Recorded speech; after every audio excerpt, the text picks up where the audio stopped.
Hi, I'm Del Hungerford with Northwest Ecclesia. Again, I am coming back to do a short little follow-up video on the one that I did with a new sound in worship. As I was putting together the video, and I've seen that several people have watched it, I'm feeling questions, and I'm hearing in my spirit some of the questions that are coming forth. So I just thought I would take a moment to answer some of the things that I think are going through people's head. Number one, this does not replace what we consider our standard form of worship. We each have a personal style. We each have a personal way that we deal with worship. When you're in a corporate setting, it's pretty hard to do this style of worship when there's 200 or 300 people in the room. If you can imagine handing out an instrument to everybody there and having them participate, that is not the same. Generally, you've got a band up there, someone is leading, there's a singer, you could be singing songs and choruses, they could be led by the Spirit and doing spontaneous prophetic song at that time. All of that type of worship is very relevant. And it is going to be different depending on where you're at, what you're attending. If you're in a home fellowship or an ecclesia, we call them, because that's where everybody comes together and they're bringing a piece to the puzzle all together, and you're each offering something to share. In that case, that is where you tend to do more of what I was describing in that video on a new sound in worship. I was in a corporate setting at a conference once where the leader said there were people that were sitting there. So one person was sitting there texting on their phone. There was someone else back there kind of going, they were sleeping. I don't know. I mean, people do all kinds of crazy things when they walk into a worship service. I saw one person there scrolling through Facebook, checking out what's on Facebook. The worship team's at it again. They'll just wait till the worship is done, and we'll keep going.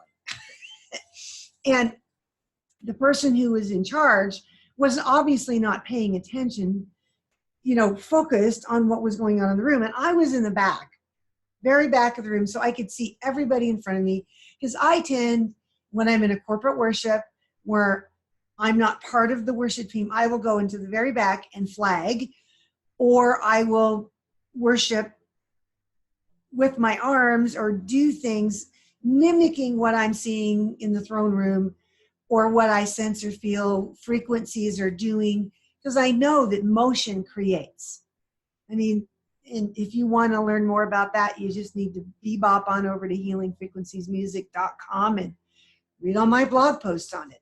So because of the fact that I know that when I'm back there and I'm worshiping in motion, I can see.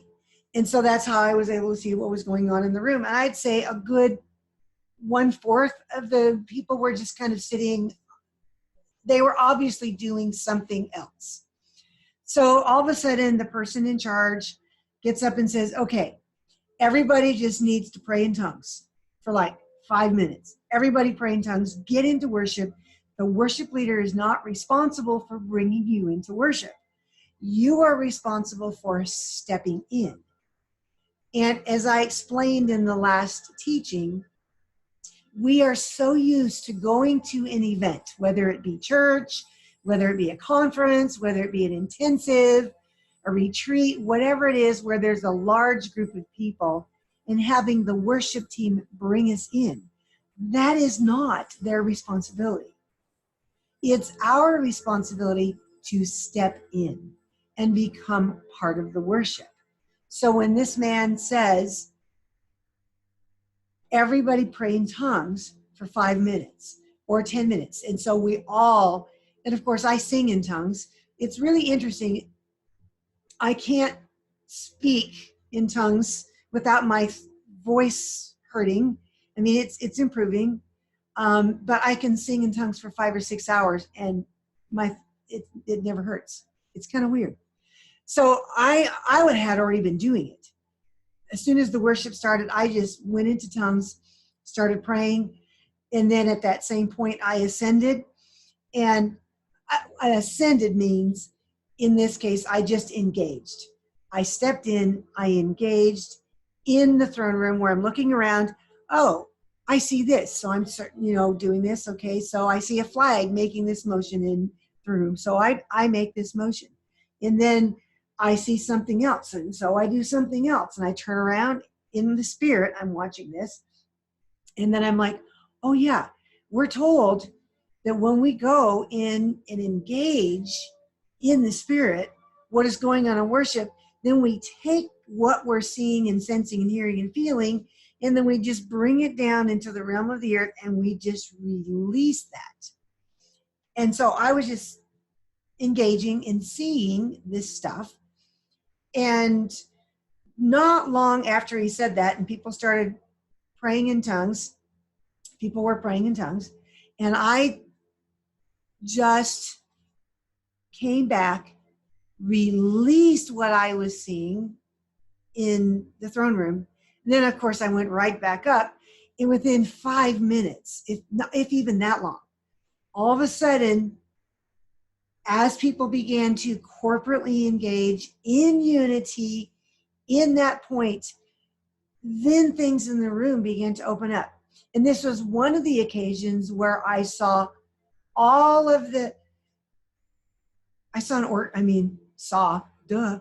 heard an orchestra, I heard a choir, I heard somebody playing the trumpet, and it sounded like it was coming from behind me. So I'm turning, I'm like, oh, dude, what's up? Where's that coming from?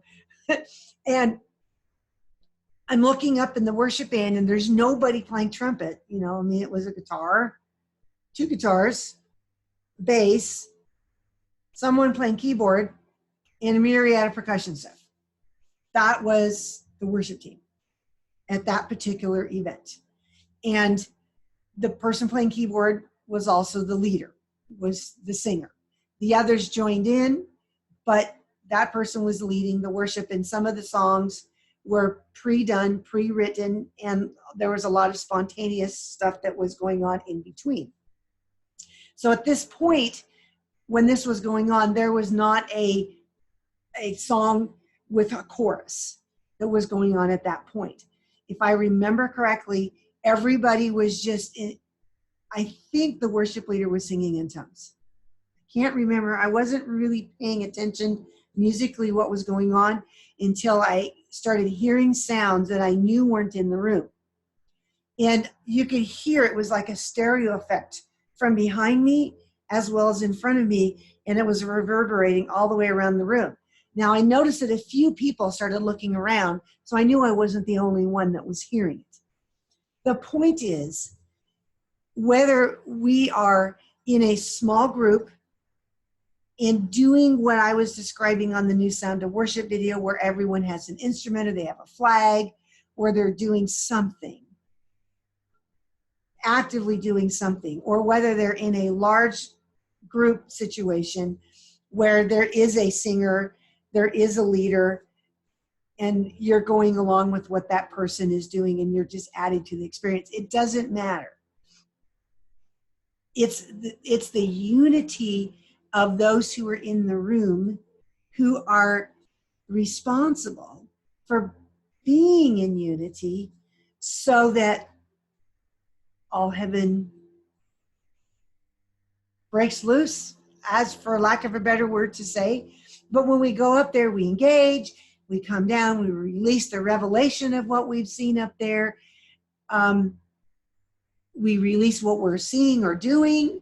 Then that happens here. As what we do there is mirrored in what we do here. But the key point is in unity.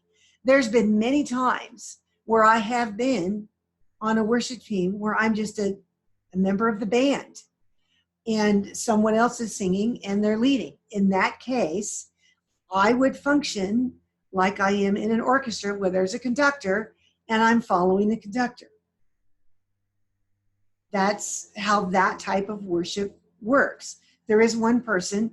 Now, not to say that the others don't hear, because in this occasion, the worship leader would stop singing, and there was one time there was just 20 minutes of instrumental music, and the different instruments started doing different things, and the whole room just, again, opened up again in a different way, as we in the group, who were not the musicians at that time, joined in unity and began to participate in that worship experience.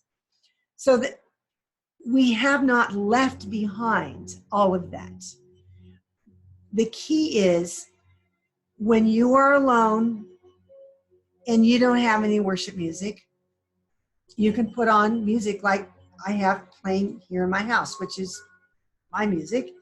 And I like playing this because at any time, this instrumental music, I can stop, listen, and say, Father, what are you showing me through this music? Okay, let's engage. And it's never the same. That is my whole point about the instrumental music. When you have instrumental music, then the direction can go anywhere at any time. When you have words, that is a direction. That's where you're going. A lot of the worship groups that are out there now, especially the ones who what we call prophetic worship, they will start with songs and choruses, and then there's generally a time of spontaneous stuff. That is an opportunity for us to expand what was just spoken in the singing. So the singing part is a good thing. The instrumental part is a good thing. If you're in an ecclesia that has no singers, then you do like what we do. Not to say that we don't sing. I mean, I sing. I'm not as good of a singer as I am an instrumentalist. I will say that. So my singing tends to be limited, and I'm also below C level, which is middle C. I sing very low, and it's not necessarily a leading type of voice. And so even in these situations in a group setting, when I can go to the very back of the room, I'm singing all the time. But I'm not singing so loud that I'm disrupting what's going up on stage. I'm singing, soft enough that I can hear myself. And again, because I'm in a lower tessitura, then those people around me are not necessarily going to hear me doing it. And so all of it is relevant. Get in, join in, and worship when you're worshiping with music. And I'm not going to take the time here to say, oh, you can only do music as worship. No, that's not the case. Music is one form of worship. There are many forms. Because I'm a musician and that is part of my call, then that's where I tend to spend a lot of time. For me, worship involves music. And I'm worshiping all the time. I mean, I'm sitting out there cleaning the dishes, and all of a sudden I'll be singing and worshiping in tongues, or just whatever, right in the middle of doing something. And that's a good thing. Powering off. Not sure why that's doing that. Powering off. I think it died. My little speaker. Cute. Anyway, I hope that's helpful. If you have any questions, feel free to post them below the video, or you can go onto Northwest Ecclesia's Facebook group, NW Ecclesia Hanging Out, and post questions there. If you post below this video, you're going to get a response from Healing Frequencies Music, which is me. That's my YouTube channel. Even though this is being posted in Northwest Ecclesia's YouTube channel, I will respond from mine. So hopefully that has answered any questions that people might have lingering about worship. The thing is just go do it. We can't get stuck in doing one way or the other. And there are several parts to it. I mean, there are times I'm worshiping with groups, there's times I'm worshiping with myself. And if I were to join a group, depending on the group, I might have a different responsibility. It's kind of like playing in a pit orchestra. I mean, I'm a woodwind player. I'm a doubler. So I play all of the woodwinds. Well, I don't play flute very well, but I try. And so depending on what the music says, you just pull out the different instrument and you just play. So you're going to have a different role as a musician in different settings as is needed. And so we can't get into this thought that, oh, we got to do it this way, or we have to do it that way, or we have to do it this way, or wait, no, I don't like that, so I'm going to do it this way. That doesn't resonate with me. That never resonates with me, so I'm never going to try it. I'm never going to try it.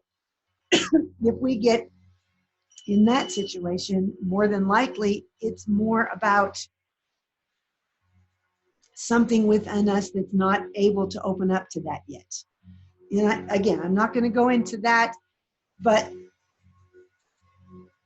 all of us have a piece, and you may be a part of 5 or 6 different puzzles. There's many ways of worshiping. I tend to like to do it with the instrumental music because it allows me to just go off and bazillions of directions. Now, if I have a specific direction that I want and there's a specific song that I really want to focus in and hone in, I will put that song on and I will engage with that song and agree with those words through that at that time. So if you're a singer, keep singing. If you're an instrumentalist, keep playing. And if you're neither, keep worshiping. Have an absolutely bodacious time of worship. Thank you for joining me tonight.